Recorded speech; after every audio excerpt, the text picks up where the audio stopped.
And welcome to the Garden Railway. Yep, it's been a long, hard haul, but we are almost there. One day to go to the grand opening and still a few bits and bobs to do around our circuit, including this area here, which has left me with a little bit of thinking to do. Well, I've come up with the ingenious idea of an abandoned line, and this particular line used to curve off there into an old mine. You can see that a bit of an old caboose has been left there as a workman's hut. All I did was simply take the base off that and kept it in the shed for future needs. I've cut up a piece of old track here and just laid it out just to show the course of the route, put some wheels down. Those workman figures there are busy just removing the last bits of those sleepers. But I quite like the idea of having a little scene going on underneath the bridge. In order to see it, you really would have to get right down like this and look underneath the bridge. I think that could be quite a nice touch. So what to do? Well, I do have this left over from our tunnels. This is one of those concrete cast mouths, and it's just been sitting around really, not doing very much. I think I could turn this into something by utilising this. This is from an engine shed kit. More of that later on, but as it happens, we weren't using this for our engine shed, so I've pressed it into service here. I've not put the windows in, instead I've used some of that black corrugated sheet, and these are little bits of cement running down there to show that it's all been blocked up. Now, if I stick that behind the mouth of the tunnel like that, I think we're beginning to see the idea. But to really cap it off, I did this on my computer, and it's a sign that says danger, abandoned mine shaft, keep out. I've stuck it onto a piece of that card that is plastic, and now all I need to do is put the whole ensemble together.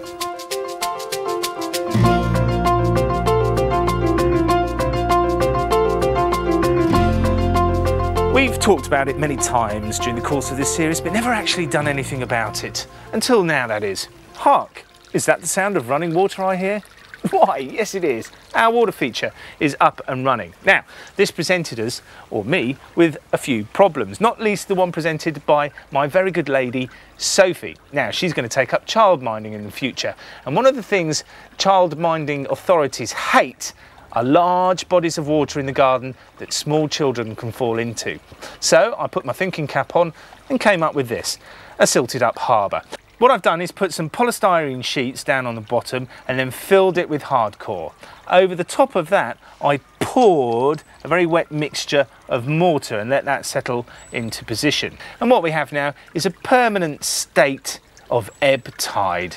The tugboat there, well, I've modelled it as best I can. I've sprayed it, I've dirted it, covered it with cement, and it's small but carrying a very valuable commodity. So I think that suits the harbour quite well there. And this yacht here, well, I bought it for 50p down the car boot sale. It's the right scale and I think it looks quite nice perched up there. Just to round things off, I created this little harbour station here. I think it gives the train somewhere to run to.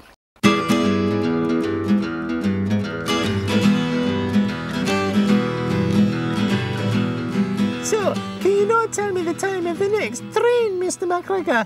Oh, get away with your old hag. Take that and that. Ooh, ooh, ooh, ooh, ooh.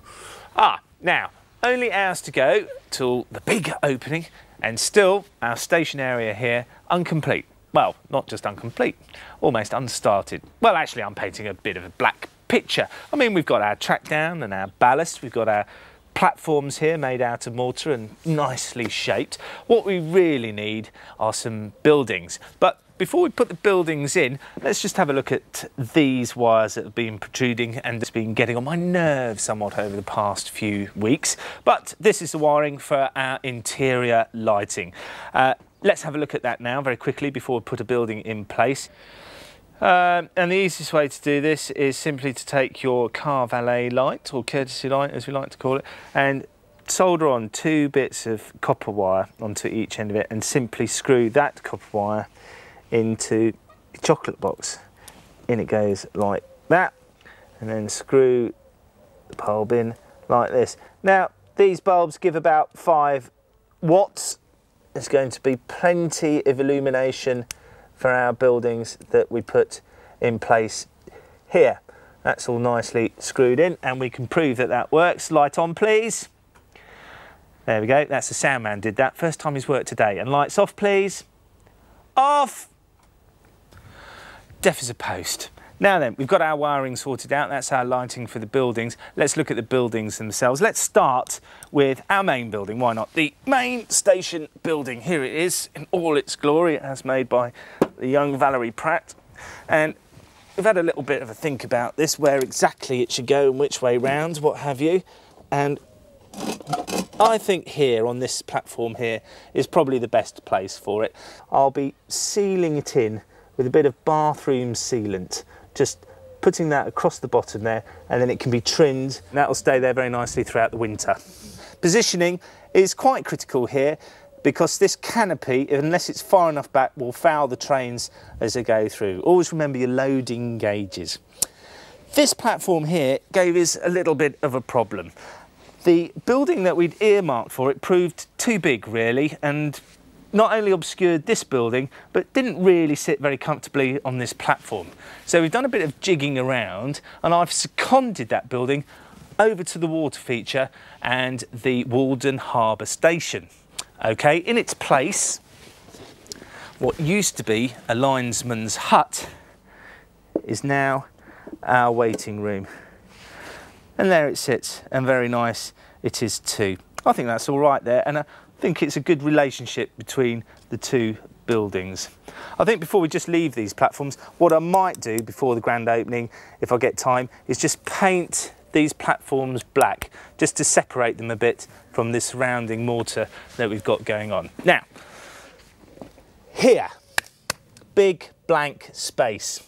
What are we going to do? Well, it was going to be home to the engine shed. Remember the engine shed? I did a bit of weathering on this a while ago in the series, and as you can see, it's now back in pieces. Pourquoi, you may well ask? Well, really, it just doesn't fit in with my railway. I think the point to make here is don't go out like I did and buy your buildings before you build your railway. Go out and buy them afterwards, and buy buildings that are appropriate to your railway. This is G-scale, but I think it's G-scale for mainline engines, really, big old steamers, something like that. What it isn't is an engine shed for little narrow gauge engines, and it really does sit very uncomfortably next to our very nice model station buildings here. The truth is, I just don't like it. Although I've already found a use, as you will have seen earlier, for one of the panels on our abandoned mine. So all's not lost, and who knows, with the rest of it I might find a use during the many years of playing around on my railway that I'm going to have. So what to put there in its place? Well, luckily, believe it or not, I had a whole building going spare. Couldn't think of anywhere to put this. This is the station master's cottage, and that's going to sit right there at the end of this line, just to make sure the trains don't crash into it. I'm going to put a buffer stop there. And one little thing I thought we could put in, this is a wagon which I've taken the wheels off, and I'm going to leave that there, placed there, fill it with coal, and that's the Saffron Line coal storage area. That's the sort of thing they did on the Saffron Line, make use of old things. If I put some carriages in, you can see that our station area is really beginning to take shape. Oh, Mr. McGregor, I think the train's here. Oh, go on, give us a kiss, love.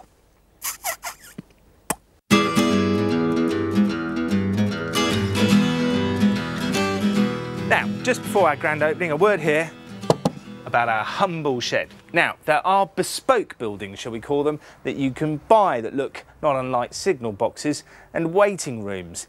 They're not cheap, however, anything upwards of £1,500. But are they really worth it? I mean, after all, they're just sheds with things tacked on the side, are they not? He thinks I could save a bit of money here. Hey! Here we go. This is what's known in the trade as a valance. Okay, they date back to the early days of steam, and they weren't purely decorative, they served a useful purpose. They deflected the steam, the wind and the rain from the passengers on the platforms below. And the decorations varied from region to region. Those in the Great Western would be completely unlike those on the LNER.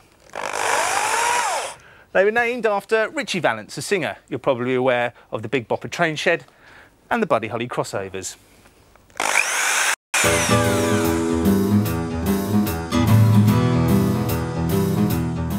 My name's Mark Found and my railway is the Saffron Line.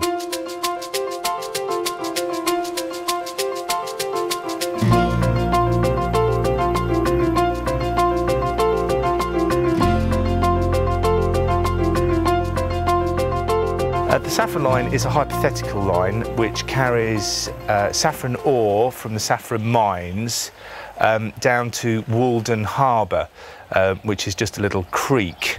I deliberately designed the line to be made to be driven.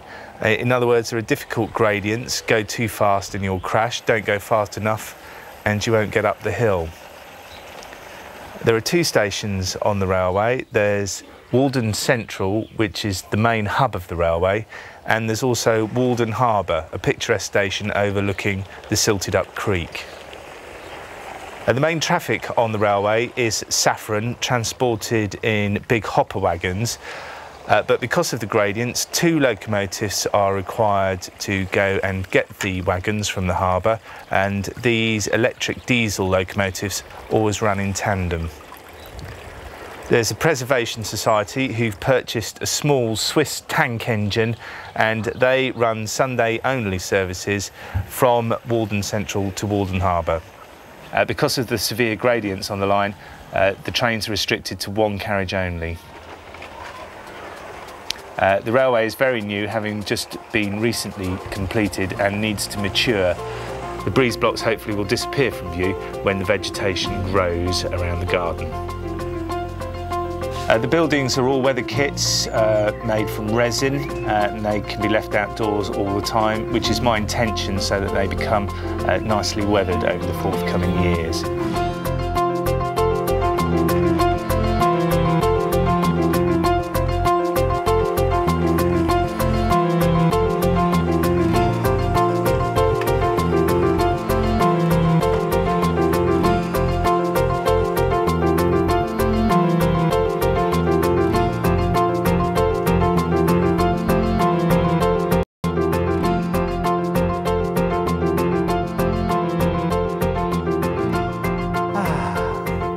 Finished the shed.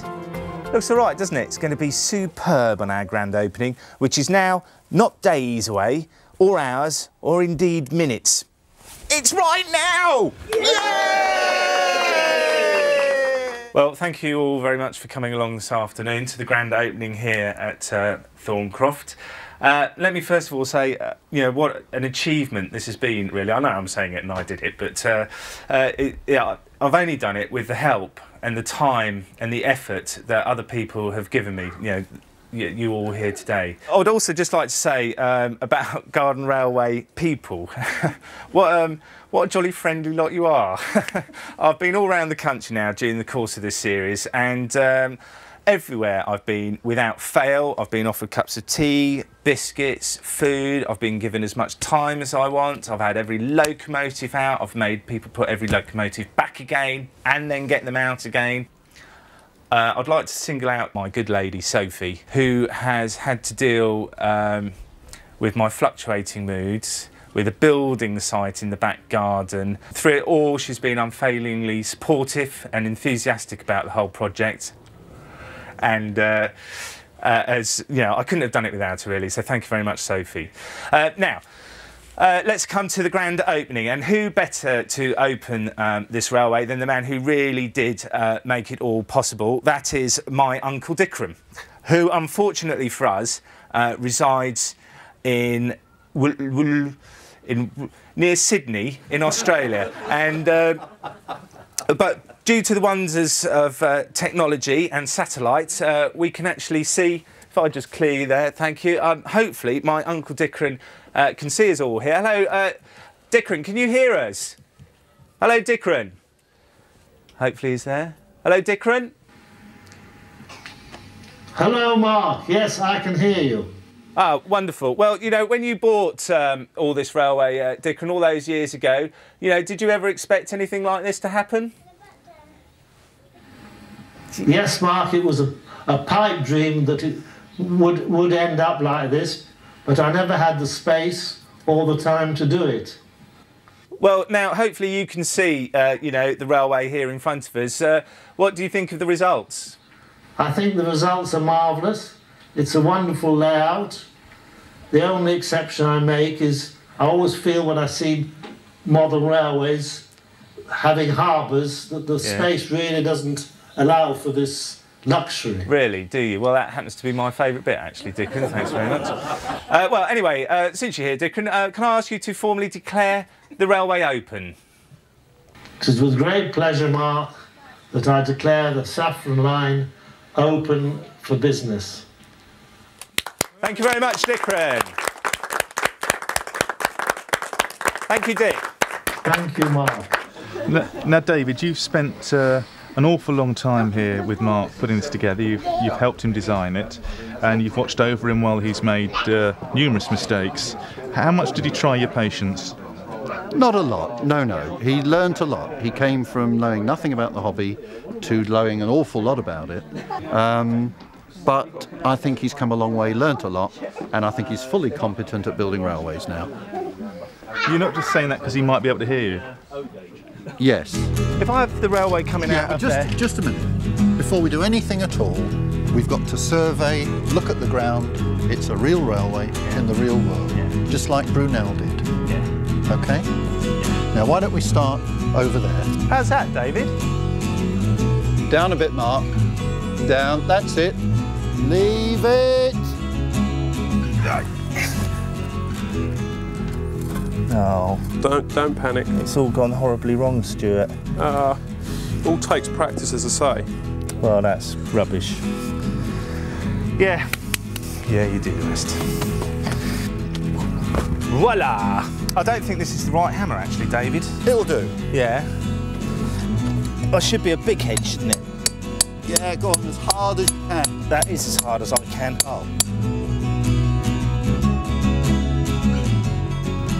Oh, trestle bridges, trestle bridges, trestle bridges. Yay! Oliver and Kaz, now Mark spent a sort of fairly active day helping to lay your track bed in your garden. An honest answer, was he a help or was he a hindrance? Well, he tried quite hard. I mean, what he did, we had to kind of redo a bit. I mean, after he'd finished with it. It wasn't all that straight, despite his protestations about the string being very helpful, and quite frankly, stripping off as he did.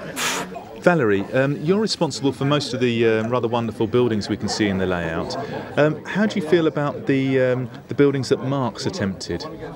Well, he attempted, basically failed, but he's learning, and that's the only way. You have to start somewhere. Val, you're a professional model maker. Hi. Hi. First question. What's that? And he'll get better as he goes along. I think it looks like a nose. How much better do you think he'll get? I think he'll get very, very much better. And then you have to squeeze it. Oh, do you really? Eventually.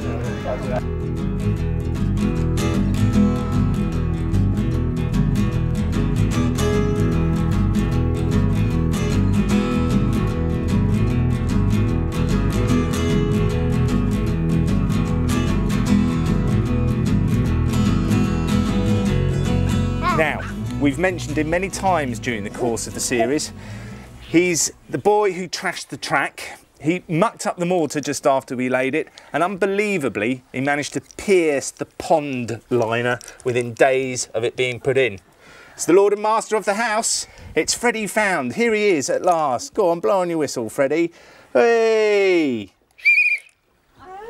Well, it is England, isn't it? The heavens have opened, the rain is coming down. With great British resolve, though, everyone is making themselves comfortable by tucking into cups of tea and potted ham sandwiches. But it's an all-weather hobby, and everyone's getting on with it quite nicely, as you can see here. Look, there's young Matthew over there, who's operating... What train's that? 6. Train number 6 is operating. How's it going there, Matthew? Fast.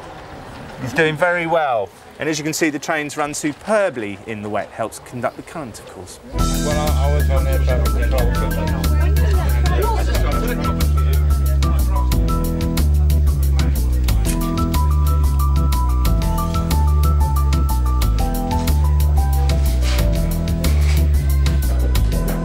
Sophie, you're Mark's long-suffering partner, I think is probably the best way of describing it. How much have you enjoyed the experience of having a garden railway installed? Nightmarish, in many ways. Describe some personal ways. House full of people, I didn't want to be there.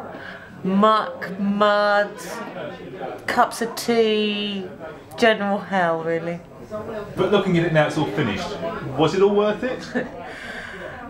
Of course. And an honest answer? I love that railway. I really do.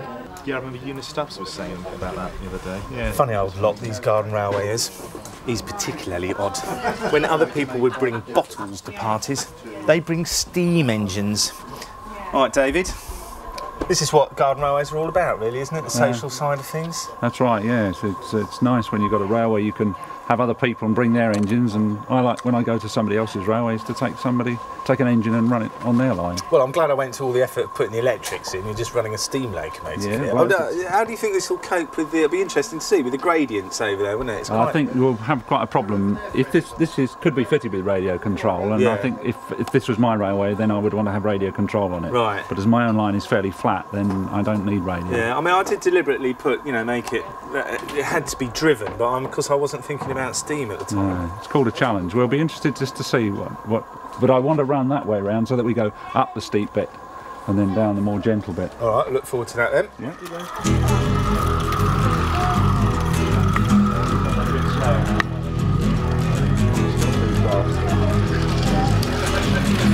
No, it still doesn't make that.